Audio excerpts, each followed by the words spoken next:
जय हिंद साथियों, नमस्कार। मैं कृष्ण कुमार आप सभी का स्वागत करता हूं आपका अपना प्यारा सा यूट्यूब चैनल केवीएस क्लासेस पे।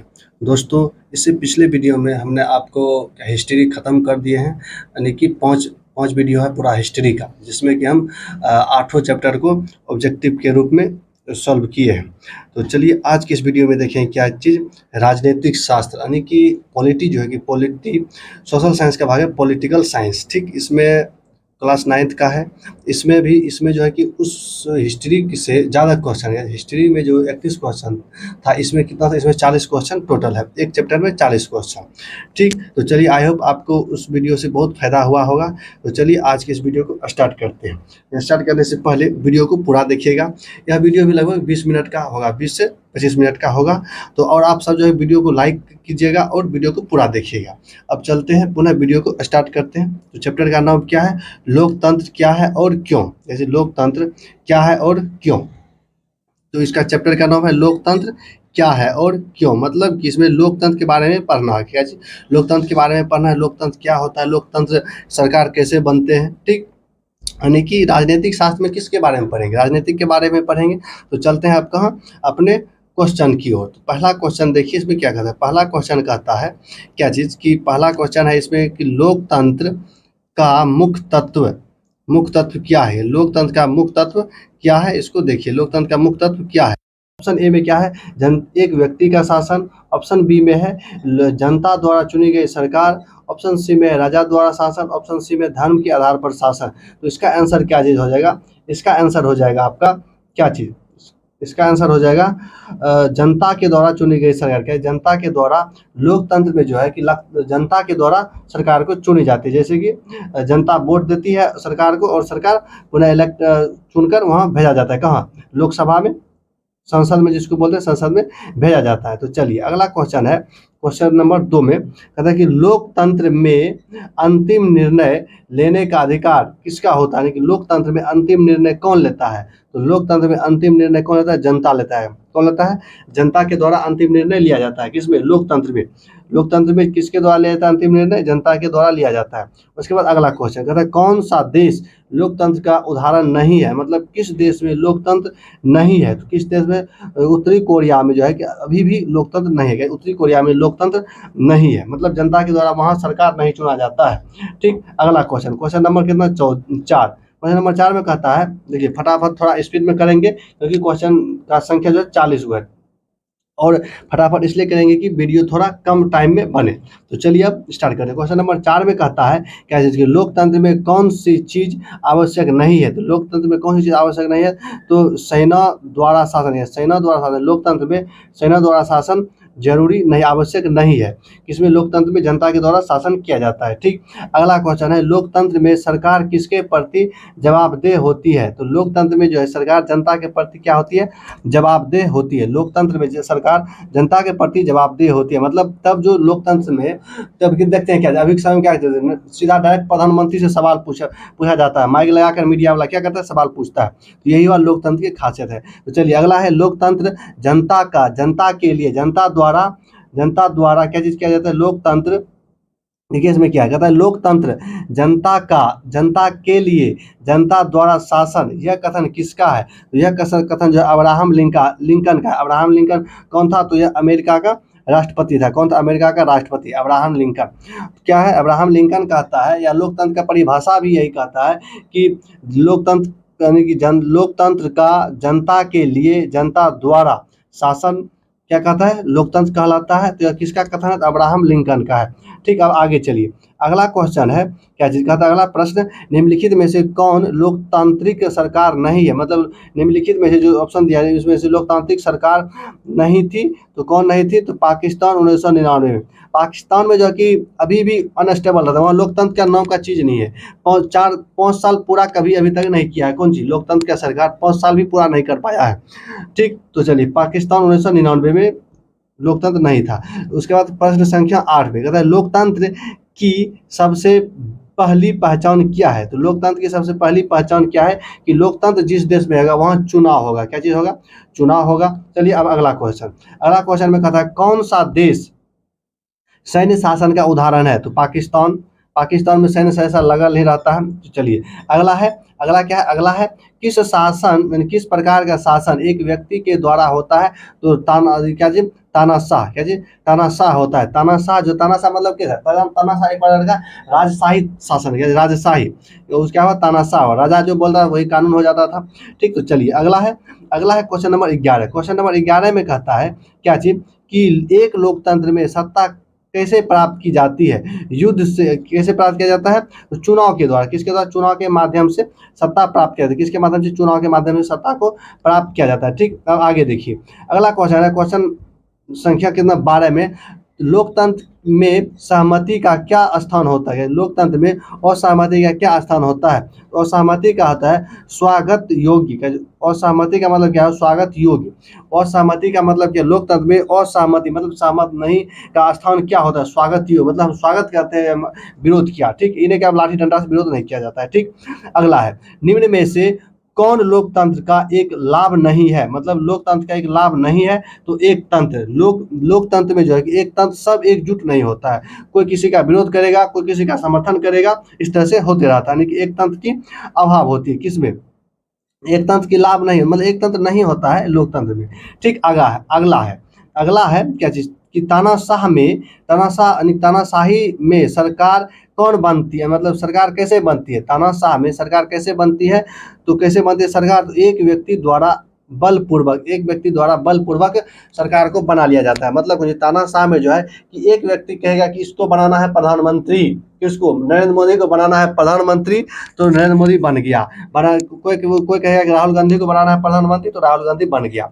ठीक, इस तरह से होता है। लेकिन लोकतंत्र में क्या है, लोकतंत्र में ऐसा नहीं है। लोकतंत्र में है जिसको जनता द्वारा वोट ज्यादा होगा, ज्यादा सीट प्राप्त होगा, वह प्रधानमंत्री बनेगा। ठीक, तो आगे चलिए पाकिस्तान में किस सेना प्रमुख ने 1999 में सत्ता हथियाई। तो किसने हथियाई, परवेज मुशर्रफ ने क्या किया, सत्ता अपना लिया, परवेज मुशर्रफ ने सत्ता क्या लिया, हथिया लिया। तो अगला देखिए, अगला है कि लोकतंत्र में अल्पसंख्यकों के अधिकारों का क्या होता है। तो सुरक्षित रखे जाते हैं, मतलब क्या जी, सुरक्षित रखे जाते हैं। अल्पसंख्यक मतलब हुआ क्या जी, भारत में अल्पसंख्यक कौन है, भारत में अल्पसंख्यक है मुसलमान, है जी, मुसलमान जो है भारत में अल्पसंख्यक है, उसका क्या, उसका रक्षा, उसका अधिकार है, मतलब अल्पसंख्यकों को अधिकार दिया गया किसके द्वारा, संविधान के द्वारा, कि उसकी रक्षा किया जाए, उसको मारा पीटा नहीं जाए। कहाँ, भारत में, यानी कि किसी भी देश में जो लोकतांत्रिक देश है उसमें अल्पसंख्यकों को क्या किया जाता है, उसकी सुरक्षा किया जाता है। ठीक, आगे देखिए अगला है कि लोकतंत्र में शासन किस सिद्धांत पर चलता है, शासन किस सिद्धांत पर चलता है लोकतंत्र में। तो देखिए शासन चलता है क्या जी, बहुमत के आधार पर, क्या बहुमत के आधार पर शासन चलता है। लोकतंत्र में जो है मान लीजिए कि कोई कानून लाना है, किसको, सरकार को, लोकतांत्रिक सरकार है उसमें कानून लाना है, तो अगर क्या जी राजशाही रहेगा या तानाशाह रहेगा तो एक व्यक्ति ही बोल देगा या कानून लागू होगा तो लागू हो गया। लेकिन लोकतंत्र में जो है कि उसको क्या चीज करवाना पड़ेगा, वोटिंग करवाना पड़ेगा, तब जाके अगर पक्ष में वोट आया तो कानून लागू हो जाएगा, अगर विरोध में ज्यादा वोट आया तो कानून लागू नहीं होगा। इस तरह से होता है, बहुमत का शासन है। अगला है किस देश में लोकतांत्रिक तरीके से चुनाव होने के बावजूद लोकतंत्र नहीं है। किस में नहीं है, चीन में। चीन में क्या है कि चीन में चुनाव तो होता है लेकिन वहाँ लोकतंत्र नहीं है, वहाँ गणतंत्र है लेकिन लोकतंत्र नहीं है। ठीक, अगला है चीन में कौन सी पार्टी सत्तारूढ़ है, कम्युनिस्ट पार्टी है, कम्युनिस्ट पार्टी चीन में सत्तारूढ़ है, कौन, कम्युनिस्ट पार्टी। उसके बाद है क्वेश्चन नंबर 20, लोकतंत्र के में निर्णय लेने की प्रक्रिया कैसे होनी चाहिए। लोकतंत्र में निर्णय लेने की प्रक्रिया पारदर्शी होती है, क्या जी, लोकतंत्र में निर्णय लेने की प्रक्रिया पारदर्शी होती है। क्वेश्चन नंबर 21 में कहता है कि लोकतंत्र का एक दोष क्या है, लोकतंत्र का एक दोष क्या है। तो यह जो कि धीमी प्रक्रिया है, लोकतंत्र जो है कि धीमी प्रक्रिया है, लोकतंत्र का दोष है क्या है, एक धीमी प्रक्रिया है। ठीक, अब कहता है लोकतंत्र में चुनाव किसके द्वारा किया, मतलब चुनाव किसके द्वारा कराए जाते हैं। तो स्वतंत्र चुनाव आयोग रहता है एक, वही चुनाव कराता है, स्वतंत्र चुनाव आयोग के द्वारा चुनाव कराया जाता है। ठीक, उसके बाद है चुनाव में एक मत प्रदान, चुनाव में एक मत प्रदान कितने बार वोट डालने की अनुमति होती है? मतलब क्या जी, चुनाव में एक मतदाता को कितनी बार वोट डालने की अनुमति होती है? सिर्फ एक बार। क्या जी, एक बार होता है। चुनाव में एक आदमी कितना बार वोट डालने के लिए अभी जाता है? एक बार। दो बार जाता है, क्या करता है उसको पुलिस पुलिस पकड़ता है, मारता है। तो एक बार एक व्यक्ति एक बार वोट डालता है। ठीक, अब आगे है, अगला है कि 24 यानी कि क्वेश्चन नंबर 24 है, किस देश में महिला को सबसे पहले वोट देने का अधिकार मिला? तो किस देश में मिला? तो न्यूजीलैंड में। कहाँ मिला? न्यूजीलैंड में सबसे पहले महिला को वोट देने का अधिकार मिला। क्या चीज? वोट देने का अधिकार मिला कहाँ? न्यूजीलैंड में। ठीक, अगला प्रश्न कहता है बहुदलीय प्रणाली क्या लाभ है? कि बहुदलीय प्रणाली का क्या लाभ है? तो क्या मतदाताओं को विकल्प मिलना, मतलब क्या जी, बहुदलीय प्रणाली जो है इसमें लाभ यह होता है कि जनता चाहे जिसको भी सरकार बना सकता है। मतलब कोई पार्टी को, ज्यादा पार्टी रहेगा तब तो ऑप्शन मिलेगा, ज्यादा सरकार चुनने का जनता को आजादी रहेगा। तो ठीक, यानी कि मतदाताओं को विकल्प मिलता है किसका? सरकार बनाने का। तो उसके बाद है क्वेश्चन नंबर 26, लोकतंत्र में सरकार क्यों बदल जाती है? कि लोकतंत्र में सरकार क्यों बदल जाती है? जनता द्वारा मतदान से, मतलब क्यों बदल जाती है? अब मान लीजिए अभी जो सरकार वर्तमान में है वह काम बढ़िया से नहीं करेगा तो उसको जनता बताएगा, तुम आना अगला बार वोट मांगने के लिए, उसके बाद तुमको बताया जाएगा। तुमको यानी कि उसको वोट नहीं देता है और वह हार जाती है और दूसरा पार्टी जीत जाती है, इसलिए जनता द्वारा मतदान से हटा दिया जाता है। अगला है कि लोकतंत्र में अल्पसंख्यकों की सुरक्षा क्यों आवश्यक है? लोकतंत्र में अल्पसंख्यकों की सुरक्षा क्यों आवश्यक है? तो क्यों आवश्यक है? ताकि बहुमत उन पर अत्याचार न करे, ताकि बहुमत उन पर अत्याचार न करे। मतलब कि देखिए, अभी भी आप देखिएगा, अभी तो हालांकि कास्ट सिस्टम अभी भी जारी है, जहाँ जिस जाति का आदमी ज़्यादा रहेगा उसका वर्चस्व ज़्यादा रहता है। तो कानून में है कि उसका सुरक्षा करना है। अगर आपकी संख्या ज़्यादा है तो आप जिसका संख्या कम है उसको सुरक्षा प्रदान करना चाहिए, यह कहा गया है किसमें? संविधान में। ठीक, आगे कहता है कि लोकतंत्र में सूचना का अधिकार क्यों जरूरी है? लोकतंत्र में सूचना का अधिकार क्यों जरूरी है? ताकि शासन पारदर्शी हो। क्या? शासन पारदर्शी होने के लिए सूचना का अधिकार जरूरी है। क्या? शासन पारदर्शी होने के लिए सूचना का अधिकार जरूरी है। ठीक, भारत में मत देने की न्यूनतम आयु कितनी है? कितनी? 18 वर्ष है। क्या जी? 18। भारत में मत देने की न्यूनतम आयु कितनी है? तो 18 वर्ष है। क्या जी? 18 वर्ष है। उसके बाद अगला प्रश्न है कि लोकतंत्र में नागरिक की सबसे बड़ी शक्ति क्या है? मताधिकार। क्या जी? नागरिक की सबसे बड़ी शक्ति क्या है? मताधिकार, यानी कि वोट देने का अधिकार, उसी को बोलते हैं मताधिकार। ठीक, आगे है, इसमें कहता है क्या चीज़ की संविधान में लोकतंत्र की गारंटी किस भाग में है? लोकतंत्र की गारंटी किस भाग में है? प्रस्तावना में है। इसमें प्रस्तावना में है क्या जी? लोकतंत्र की गारंटी प्रस्तावना में है। मतलब लोकतंत्र खत्म नहीं होगा, यह प्रस्तावना में कहा गया है। अगला, लोकतंत्र किस प्रकार का शासन है? तो यह कैसा है? यह है विकेंद्रीकरण। क्या जी? विकेंद्रित शासन। क्या जी? विकेंद्रित शासन। मतलब क्या? लोकतंत्र में देखिए, एक आदमी के हाथ में सब पावर नहीं है, चाहे वह प्रधानमंत्री हो, चाहे राष्ट्रपति हो, चाहे कोई भी आदमी हो, बड़ा से बड़ा पद, उसके हाथ में सब ताकत नहीं है। तो इसीलिए विकेंद्रित करके दिया गया। बढ़िया लोकतंत्र विकेंद्रित होता है, यानी कि लोकतंत्र में विकेंद्रित शासन है। तो अगला है 33 में, चुनाव में भाग लेना किस अधिकार, मतलब किसका अधिकार है? चुनाव में भाग लेना किसका अधिकार है? केवल किसको? वयस्क नागरिक को। मतलब केवल वयस्क नागरिक का मतलब है जो 18 साल हो गया, यानी कि अभी जो है कि उम्र एज सीमा जो लिमिट करके रहा है कि 18 साल से प्लस वाले को क्या बोला जाता है? वयस्क बोला गया। वयस्क बोला जाता है। 18 साल से जो ज़्यादा है जिसका उम्र, उसको बोला जाता है वयस्क। तो सभी वयस्क नागरिकों को, यानी कि सिर्फ वयस्क होने से कोई मतलब नहीं, उसका नागरिक होना चाहिए। मतलब उसका वोटर लिस्ट में नाम होना चाहिए, तब हुआ क्या? नागरिक। वैसे नागरिक नहीं, नागरिक हुआ किसके आधार पर होगा नागरिक? अगर कार्ड नहीं है तो माता पिता के आधार पर होगा, लेकिन जब कार्ड बन जाएगा तो वह स्वतंत्र एक नागरिक बन जाएगा। ठीक, अगला क्वेश्चन 34 में कहता है कि भारत एक कैसा लोकतंत्र है? भारत एक कैसा लोकतंत्र है? प्रतिनिधित्वात्मक लोकतंत्र है। भारत कैसा है? प्रतिनिधि, मतलब ऐसे जनता अपना प्रतिनिधि को भेजता है कहाँ? पार्लियामेंट में, वहां जाके कानून बनाती है। इसीलिए कहता है क्या जी? भारत में एक लोकतांत्रिक प्रतिनिधित्वात्मक क्या है? लोकतंत्र है भारत। ठीक, अगला क्वेश्चन 35 में कहता है क्या चीज की लोकतंत्र में आलोचना का क्या महत्व है? लोकतंत्र में आलोचना का क्या महत्व है? तो जरूरी है। मतलब लोकतंत्र में आलोचना जरूरी है। क्यों जरूरी है? क्योंकि कम से कम यह पता लगेगा कि पहला बात तो सरकार कौन चुनता है, जनता चुनता है। अब जो चुनेगा उसको तो भगाने का भी अधिकार होता है। अब कैसे भगाएगा, तो अच्छा काम नहीं करेगा तो भगाएगा, तब उसका विरोध होना तो तय है, विरोध होगा। क्या कि एक आदमी कुछ नहीं कर सकता सरकार को, लेकिन वही आदमी सब मिल जाएगा तो विरोध करेगा, तो क्या हो जाएगा उसका, वह लोकतंत्र में विरोध करना जरूरी होता है। ठीक ना, आगे चलिए। अगला है क्वेश्चन नंबर 36।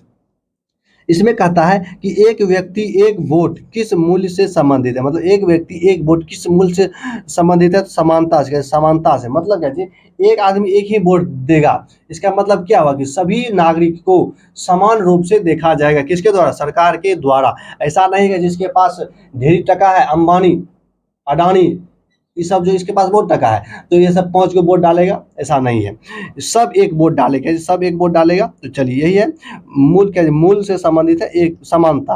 अगला है लोकतंत्र का आधार क्या है, यानी लोकतंत्र का आधार है क्या चीज, कि लोकप्रिय भागीदारी, लोकप्रिय भागीदारी है। लोकतंत्र का आधार क्या है, लोकप्रिय भागीदारी। और उसके बाद है 38, क्वेश्चन नंबर 38, कौन सा चुनावी सुधार लोकतंत्र को मजबूत करता है, मतलब कौन सा चुनावी सुधार लोकतंत्र को मजबूत करता है, तो कौन सा, वोट की गोपनीयता, मतलब यार जी वोट की, हम वोट वो किसको दिया है यह पता नहीं चलना चाहिए। यह वोट किसको दिया है, एक नागरिक गया वोट डालने के लिए बूथ मशीन पर, तो अगर किसी पार्टी को पता चल गया कि यह व्यक्ति हमको वोट नहीं दिया है और वही सरकार में आ गया, तो उस व्यक्ति के साथ क्या होगा, वह तो आप वार्ड सदस्य वाला चुनाव में आपको पता चल ही गया होगा। ठीक, तो इस प्रकार से इसकी गोपनीयता रखा जाता है। ठीक, अगला क्वेश्चन नंबर 39। क्वेश्चन नंबर 39 में है कि लोकतंत्र में मीडिया की भूमिका क्या है। लोकतंत्र में मीडिया की भूमिका है जनता को दर्शाना, मतलब ये जनमत को दर्शाना। मीडिया का क्या मतलब है, जनमत को दर्शाना है। लोकतंत्र में मीडिया की भूमिका क्या है, जनमत को दर्शाना। ठीक, अगला क्वेश्चन नंबर 40, यह लास्ट क्वेश्चन है, यह लास्ट क्वेश्चन है, क्वेश्चन नंबर 40। इसमें कहता है क्या चीज, कि लोकतंत्र को सफल बनाने के लिए आवश्यक है, क्या आवश्यक है, जनता की जागरूकता और भागीदारी। मतलब यह जी लोकतंत्र तभी सफल होगा जब जनता क्या जागरूक होगा, पढ़े लिखे, यानी कि पढ़ा लिखा होना चाहिए। इसलिए तो बिहार में क्या करता है, जनता को पढ़ने के लिए ही नहीं दिया जाता है। 12वीं तक बढ़िया से पढ़ता है, उसके बाद खाली क्या करता है, हवाबाजी मारता है, तो क्या पता चलेगा। ठीक, तो इसमें जो है कि चैप्टर नंबर 1 क्या, चैप्टर नंबर 1 में जो है क्या, चैप्टर नंबर 1 कौन था, चैप्टर नंबर 1 जो है लोकतंत्र, लोकतंत्र क्या है और क्यों, इसको पूरा खत्म कर लिया है चैप्टर नंबर 1 को। तो अब इससे अगले वीडियो में चैप्टर नंबर 2 लेकर आएंगे। चैप्टर नंबर 2 क्या है, चैप्टर नंबर 2 है क्या चीज, देखिए चैप्टर नंबर 2 है, चैप्टर नंबर 2 है संविधान की आवश्यकता। मतलब क्या जी, देखिए लोकतंत्र को समझिए, लोकतंत्र में क्या क्या होता है। तो उसके बाद क्या है, संविधान, यानी कि संविधान बना के गया है हमारे स्वतंत्रता, जो सब देश को आज़ाद कराया है। तो संविधान की आवश्यकता क्यों पड़ा, वही यानी संविधान की आवश्यकता और रचना, संविधान की आवश्यकता क्यों पड़ा और संविधान का रचना कैसे हुआ, वह जानेंगे किसमें, चैप्टर नंबर 2 में। चैप्टर नंबर 2 में जानेंगे क्या चीज़, यह संविधान की आवश्यकता और रचना क्या है, यानी कॉन्स्टिट्यूशनल डिजाइन। तो आई होप आपको क्वेश्चन चैप्टर नंबर 1 समझ में आ गया होगा। तो चलिए, अगर समझ में आ गया है तो वीडियो में कमेंट कर दीजिएगा। तो आज के लिए इतना ही, जय हिंद, जय भारत।